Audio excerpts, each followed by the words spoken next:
Hello from Binize. Today I'm going to introduce you how to connect to the CarPlay AI box for Tesla correctly. Actually, the box we designed only need one step, just to pair the Bluetooth and it will bring you to the wireless CarPlay page successfully. But if you want to do something in case, then you will need to pair the Wi-Fi, input the correct URL, and if you wanted to use CarPlay, just to stay on the CarPlay page. If you wanted to use Android Auto, click the buttons to change to Android Auto feature. Next step, turn on your phone Bluetooth and pair them successfully.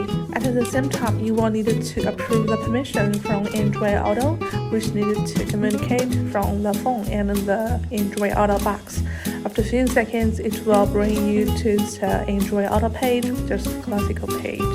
You will be able to call in someone, to use the map, to listen to the music. Thank you so much for watching today's videos. Wish you guys have a nice day.